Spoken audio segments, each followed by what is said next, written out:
Bobby John's on the course. Get that thing off me! Oh! He's hanging on the barrels. He's hanging on. He's still on. Still on. And he's out. Kobe getting centered. There you go. And it doesn't help. Kobe's out. Bobby John is across. And he beats himself up as a reward.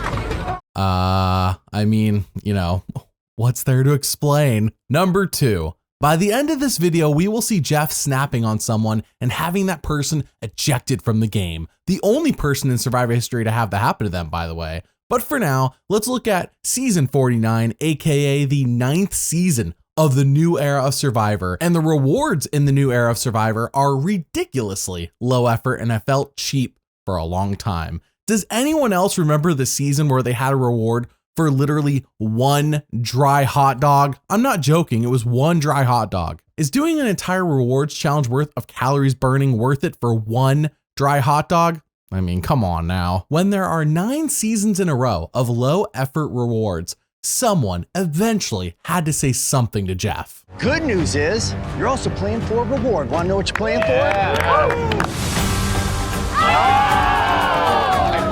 Sophie, give me some perspective, because I think one thing that gets lost unless you're out here is the appreciation you develop or are reminded of something like a banana.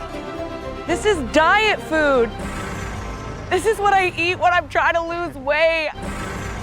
This is snack food. Sophie, I'm gonna just speak for the group. Yeah. You took this a very different way than I was taking it. Christina, my point was, this is the meal out here. Jeff can get mad, and the show can make sure to dump on Sophie by showing everyone else sucking up to the show and overreacting, but I argue the opposite effect has taken place. The show only left in this moment to try and make Sophie look bad, but I argue that Sophie is now an icon and the voice of the people. Number 3, season 5 Thailand introduced a challenge called Pilfering Pirates, but no sane human being calls it that because it's the Attack Zone Challenge. In this challenge, you steal the other tribe's items and are only allowed to physically fight each other in the designated attack zone. Now, knowing the rules, I'm sure this goes super well and everyone follows it and will have no issues whatsoever. Make sure you're both in the attack zone. Whoa, guys, hold up. Ken, you were not in the attack zone when you first made contact. You're out of the game. One of Soup Jai's baskets goes to Chewy Gone. Stephanie, what are you doing? You were in the water. You're nowhere close to the attack zone. Don't get too cute in that attack zone, guys. What little whiny baby? Soup Jai, you're self-destructing. Let's go. No.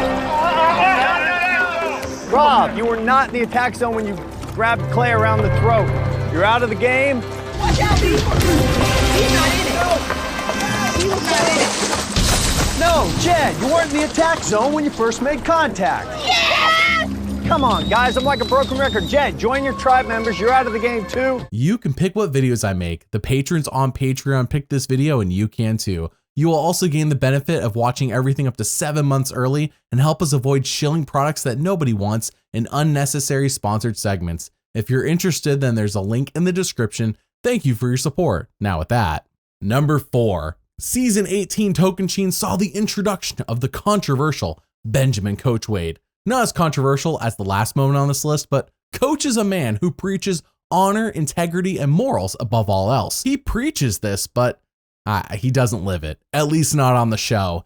He stated time and time again, he wants to take the best players to the end and face them man to man. So it is quite strange when he eliminates one of those quote unquote best players halfway through the game and at the very next tribal council. I will explain this to you. I'm sure you will. Because Brendan pitted himself against me.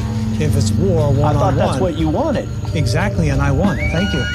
I've said from the very beginning that I wanted to walk the path of the noble warrior and finding that great competition that you can pit yourself against. And then you voted out Brendan. Yeah. Exactly. I outsmarted him, I outfoxed him, and at the moment, sorry to say, I'm out leading him. So I won that battle. Number 5, Survivor 43 reintroduced the infamous Last Gasp Challenge. I love this one. I know many people do. I especially love this one. The players have to stay under this grate for as long as they can while trying not to die. Classic chef's kiss. The last player remaining wins immunity. The few times the show has done this over the course of its history have been epic and has always led to an intense finish. But in Survivor 43, Jeff goes off script. And Gabler can't take it anymore. Gabler is the first person out. Sammy, out of nowhere, takes a swell, can't take anymore. That was a long time underwater. Jesse's out, and we're down to 4. Cody can't do it. He's out. We're down to 3. 1 hour, 52 minutes. And Cassidy is out. It is a showdown between Carla and Owen, coming up on 2 hours, 45 minutes. We have been out here so long that the tide that was once rising is now dropping. It's happening, isn't it? Yep. It is. It's dropping. Wow. We're making an unprecedented decision to end this challenge. Both of you will win individual immunity. This challenge is over. You can both breathe. Number 6, season 16 Micronesia saw Ozzy plant a fake idol that was literally just a stick with a face on it. Yes, a stick with a face on it. And Jason finds it, and believe it or not, he falls for it. Unironically, he falls for this thing. He gives it to Eliza, who says, Jason, it's a stick with a face on it. To which Jason says back, I know, don't worry about it. So Eliza plays it, and Jeff says, no, this is a stick with a face on it. It's not an idol. And then at the Survivor auction, Natalie has to send someone to Exile Island where the real idol is buried, and I've been there twice. I don't want to go back. Please. Jason. Oh. Jason going to Exile Island. But this is also good for Jason if he gets the immunity idol. That's true.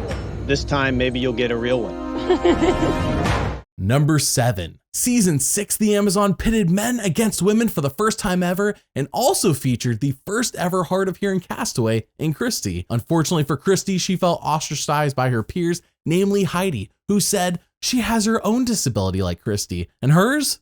It's being too pretty. My goodness. So when Heidi talks about being injured at tribal council, Did it concern you at all? I mean, this is an individual game. Oh my gosh, yes. I'm sitting here, okay, my strongest assets to this group are athletic ability and intelligence. And hello, one of those are gone right now. Which one? Well, that's a very good question. Number 8, season 40, Winners at War was epic. However, it was filled to the brim with game twists, advantages, tokens, idols, you name it, it was here. All of this craziness leads to Adam having a thought. What if the symbol on Jeff's podium is a secret hidden immunity idol? Hot dang. I mean, it happened on International Survivor. Why can't it happen here? So with Adam's life in the game on the line,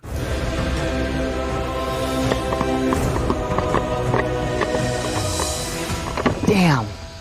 Nothing, huh? I don't know. Then maybe that was an idol. I don't know. You're convinced it's not?